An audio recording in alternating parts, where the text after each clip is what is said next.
Hello everyone. This soldering iron is a useful tool. I'll unwrap the cord and prepare it for use.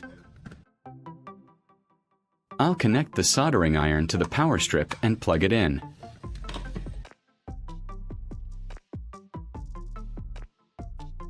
As you can see, it quickly heats up, ensuring it's ready for the next step. Now, I'm using the hot iron to melt some solder.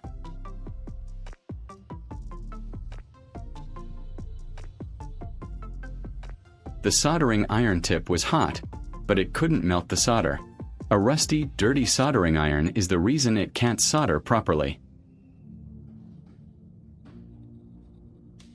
After that, I'll clean the tip thoroughly. A clean tip prevents oxidation, which can hinder proper heat transfer and lead to poor soldering. I'm going to unplug the iron, let it cool down slightly, and then proceed to remove this metal tip. Using a screwdriver, I'll carefully loosen the screw that holds the tip in place. It's important to be gentle to avoid damaging the iron. Once it's loose enough, I can slide the tip out. It's a bit dark and carbonized.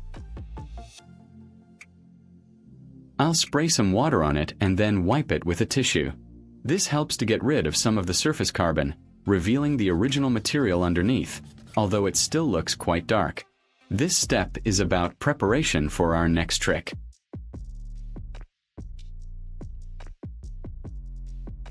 Leave a comment and let me know which country you are watching from.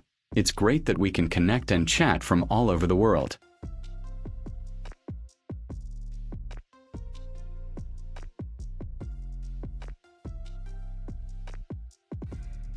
Next, I'm taking a phone charger and its USB cable. We're going to repurpose this.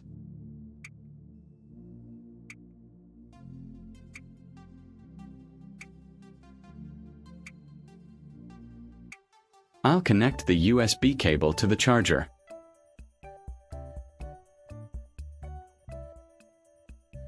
With a pair of pliers, I'll carefully strip the outer insulation to expose the inner wires. We need access to the core conductors. You can see the different colored wires inside, red for positive, black for ground, and usually green and white for data. I will strip a little more insulation from the wires, then twist them tightly together to ensure a good connection.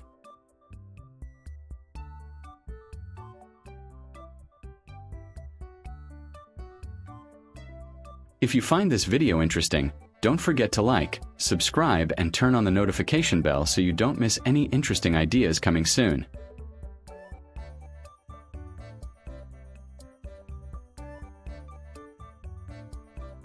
I have these two primary power lines ready for the next stage of our project. Now for the connections. I'm using these small alligator clips.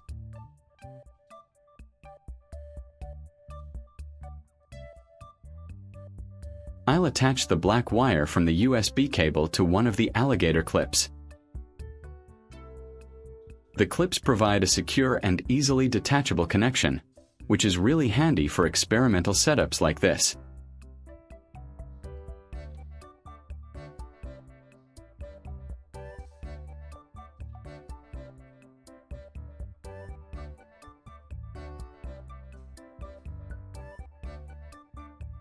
Next, I'll attach the red wire to another alligator clip.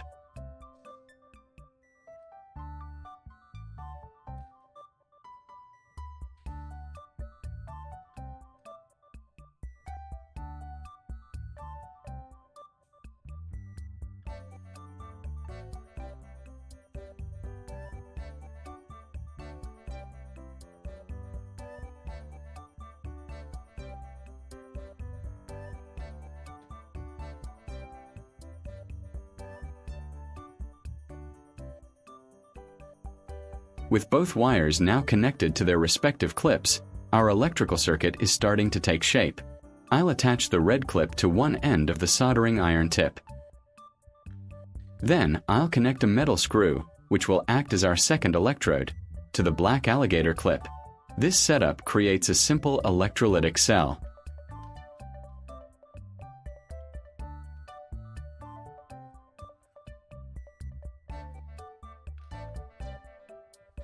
Let's prepare the solution for electroplating. I'm pouring some plain water into a small bowl.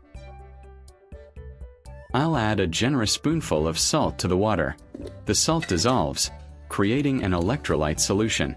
This is essential because it allows ions to move freely, enabling the flow of electricity through the water, which is critical for our electroplating process.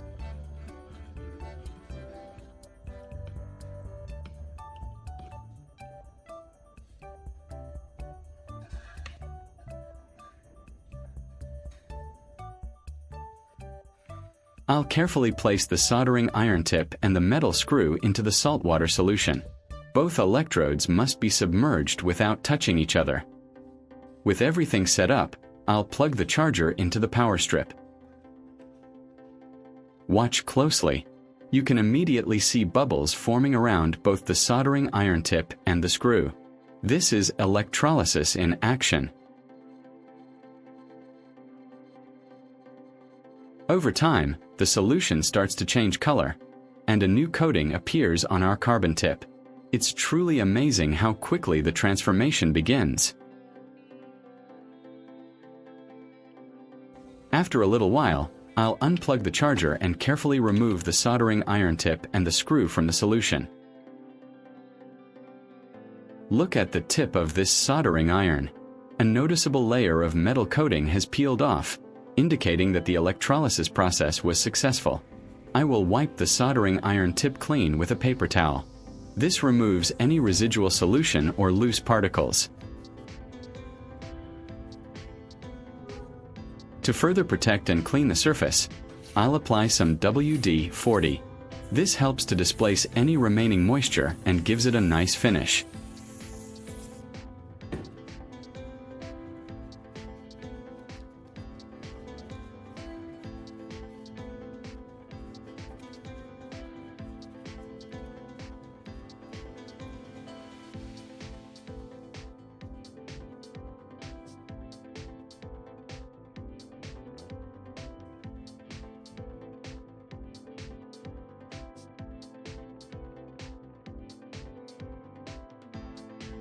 I will insert the freshly cleaned soldering iron tip into the soldering iron.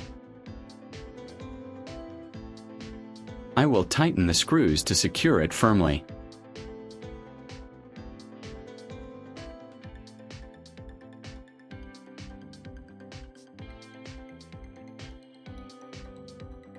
I'll plug the soldering iron back into the power strip. The carbon tip begins to heat up rapidly. To make flux, I will use a fresh lemon.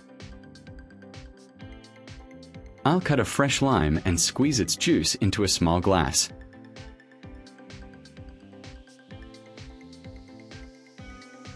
Lime juice contains acids that can act as a flux, helping to clean surfaces and promote better solder flow. This is a common and effective DIY flux. I'll take this old tin can, which has a small hole.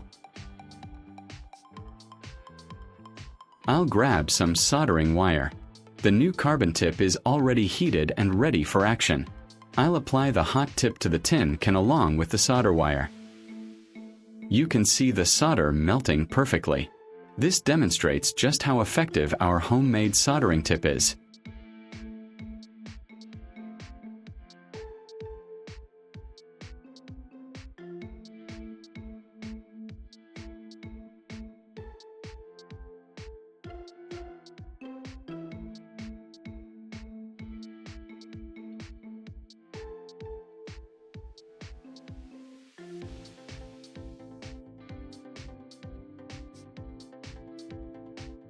But look, these solder joints can be easily pried off with a little force, so I'll use flux to bond the tin to the bottom of the can.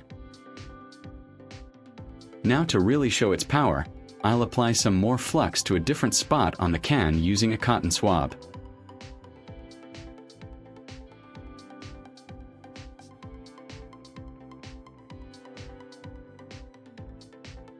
With the flux applied, I'll add more solder. The tip again melts the solder effortlessly, creating another perfect bond. This confirms the reliability and effectiveness of our creation.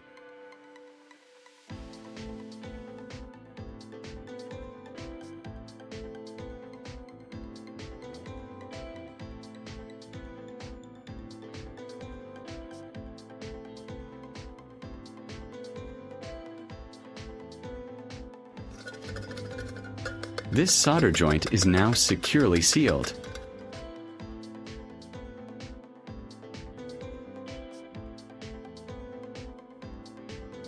I continued applying flux to the solder joint, then soldered a red wire onto it.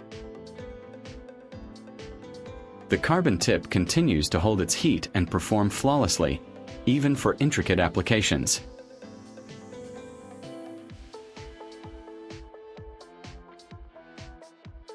Our tin can is perfectly mended. This innovative technique allows you to transform simple, everyday items into functional tools. It's a fantastic solution for small repairs or DIY projects. This project proves that with a little creativity and basic supplies, you can achieve amazing things. If you enjoyed this project and found it inspiring, please give this video a big thumbs up, share it with your friends, and leave a comment below telling me what other unexpected tools you'd like to see me create. Don't forget to subscribe for more fantastic DIY ideas. Thank you for watching, and I'll see you in the next one.